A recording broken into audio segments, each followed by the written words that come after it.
guys, it's Hetsme, and I'm coming to you with another episode, the second episode of Deck Building 101. So this episode, I'm going to go over the 37 card deck and searching capabilities and along that lines. If you're a new player, you're going to want to listen to this because this is extremely important, especially in today's meta. If you're an older player, you don't really need to watch this, but if you're interested, go ahead and watch. Anyway, the whole 37 card deck, by definition, isn't actually a 37 card deck.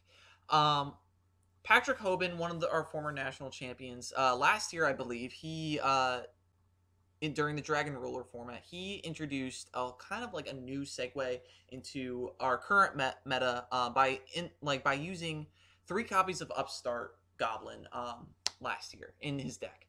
And the reason why this was so extremely significant was because Upstart Goblin was kind of like a non-entity up to that point, mainly because people thought that the increasing your opponent's life points by 1,000 life points was just too big of a drawback to get to draw 1 card. However, Hoban's way of doing this was if you can OTK over 8,000 life points in 1 turn, it doesn't matter. If you have the power in your deck to do over 11,000 life points, which is what your opponent would finish with if you activated all 3 upstarts, then it doesn't matter. Drawing 1 card is way more important than dealing damage. And it really helped revolutionize because theoretically, if you're playing 3 upstart goblins, you're playing a smaller deck. The way that works is like just I know I'm explaining this, but like kind of like drawing it out, but this is important for the meta in order to get to know the meta. Is because Upstart Goblin allows you to just draw another card, and that is just so significant because it burns through your deck and gets you closer to the cards that you need. By playing a smaller deck, theoretically you get to the cards that you need much faster than you would another deck. So any other deck that's playing cards that don't plus like this. Other cards that do this are Reckless Greed, Pot of Duality, Royal Magical Library, Magic Planner, Maxi, and there's a bunch of other ones, but these are probably the most prominent ones in today's meta. Reckless Greed, that is currently being used the most by Volcanics. They search enough to the point where they don't really care about the skip your next 2 draw phases. That is a huge drawback, though, because it doesn't... In the long run, if you're not planning to do a long duel, you want to just end it as quickly as possible, Reckless Greed is an okay card. However, if your deck tends to just draw things out, Reckless Greed, not the best card. Yes, Volcanics do tend to go longer, but the fact that they search enough where it doesn't matter, and they have so many other cards in their deck that plus, Reckless Greed is not a problem for them. Decks like Volcanics also use Pot of Duality. Theoretically, it works the same as Upstart Goblin. It does have the extra contingency that you can't special summon, which hurts a lot of decks. Volcanics, not so much. Trap Tricks doesn't really hurt them all too much either. There's a bunch of other decks where they concentrate more on normal summoning than really special summoning anything. Yosenjus are a huge user of this card. But it allows you to pick which one of the top 3 that you want, which is, in its own way, much better than just blindly drawing. If you're good at top decking, that's not really a problem for you, but this inherently is better. Royal Magical Library. Now, this one wasn't really that big of a deal until Ignites came out, at least for the past few months. This card, however, does include itself in some ridiculous OTKs, especially if they involve a lot of spell cards like any Pendulum deck out there. This card, each time a spell card is activated, place 1 spell counter on this card, and then remove 3 spell counters from this card to draw 1 card. If you play a deck that has heavy spells or heavy pendulums, this comes in very handy because then you just keep plussing off of that. Yes, it's only every 3 cards that you activate, but that's enough to just keep the deck going. And this card is just absolutely ridiculous. Obviously, the major drawback for this card is that it's a 0 attack point monster. There are ways of getting around this. If you saw my second Ignite deck profile that included Zephyros and Armageddon Knight as a small engine, it's able to be bounced back with Zephyros. There are ways to get around having a 0 attack point monster on the field. But yeah, this card is definitely broken. The fact that you can activate it multiple times per turn is ridiculous. So This is a very good deck thinning card. Magic Planner. If you play a deck that is very, very heavy in continuous traps, such as Trap Monsters, Volcanics again, Satellars, if you so choose, I wouldn't personally. I wouldn't play this. Most, I like a lot of competitive players would probably laugh at me for saying this, but you can technically play this in Teller Knights. They could use this, but most of the time they're not. Setting a continuous trap card to the graveyard to draw 2 cards is not a bad thing whatsoever, because a lot of the continuous trap cards out there today either go dead, such as Venus Chain or Call the Haunted, or you want them in the grave because then you can get effects off of them like UA Penalty Box or Blaze Accelerator Reload, where like UA Penalty Box gets you a search versus Reload, which gets you Raigeki plus damage. Max C is probably one of the most used plus like drawing cards next to Pot of Duality and Upstart, because if you play it right, you're guaranteed at least one more draw. Max C is very, very good against decks that really, really like to swarm but are not pendulum decks. Pendulum decks kind of hurt this card because if they special summon everything at once, so you only get one. So you only get to draw one more card. But if you're playing a deck like Tellers, you get to draw multiple times per turn.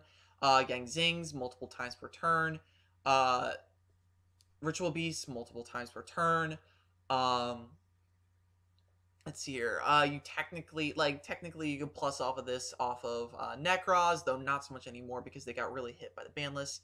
You could really Burning Abyss really suffers against this card, mainly because they do special summon quite a bit.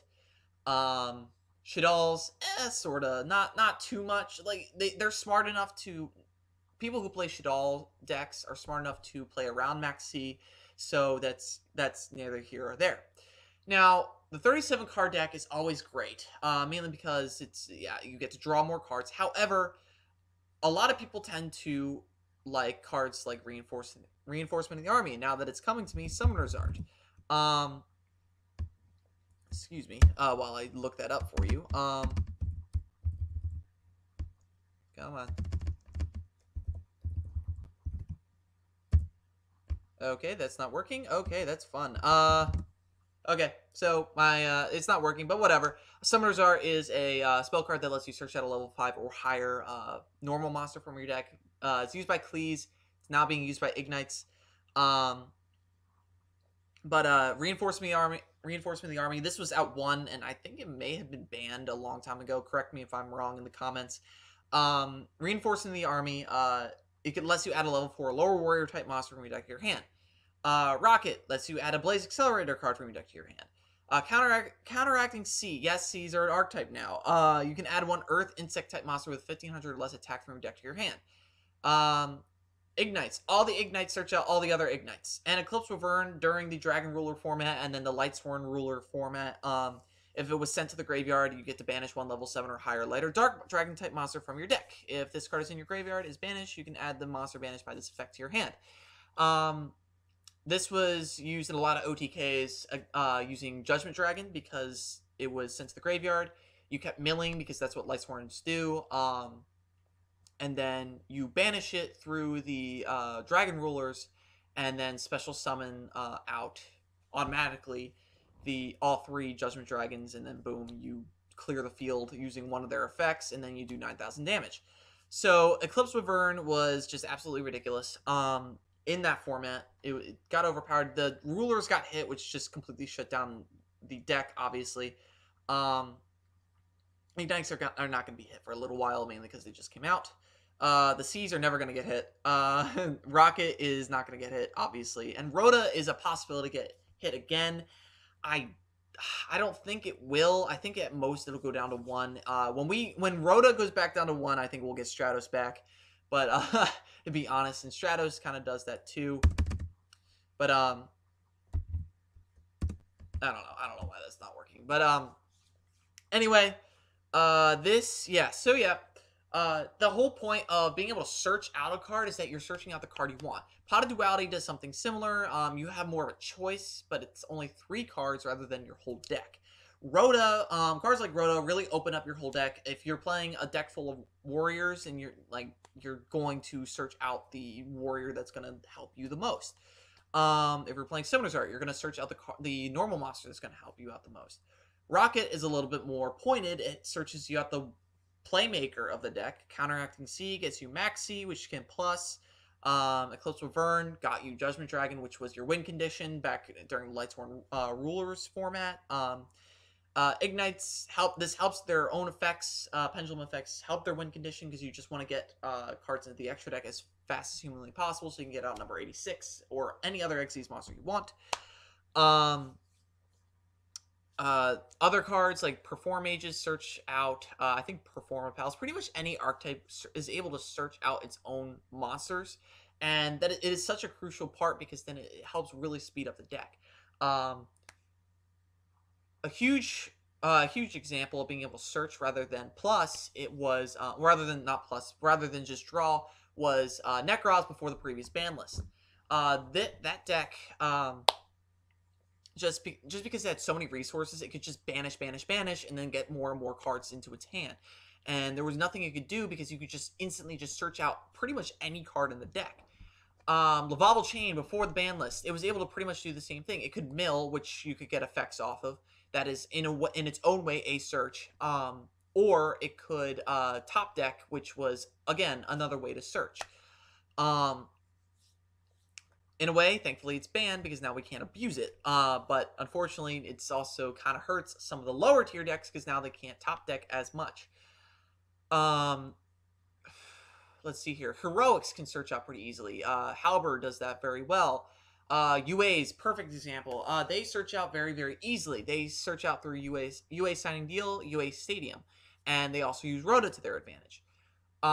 They don't draw nearly as much as some other decks, but they do search quite a bit. Penalty box searches. Yeah, it's just there are so many decks that do search out that being able to plus on top of that is kind of ridiculous. But again, 37 card deck theory is very, very prevalent in today's meta, and if you're not playing at least Upstart in your deck, you better have a ton of searching because this is or a really good excuse because Upstart Goblin is a key card today, or Maxi, or yeah, whatever. Any of these cards are perfectly fine.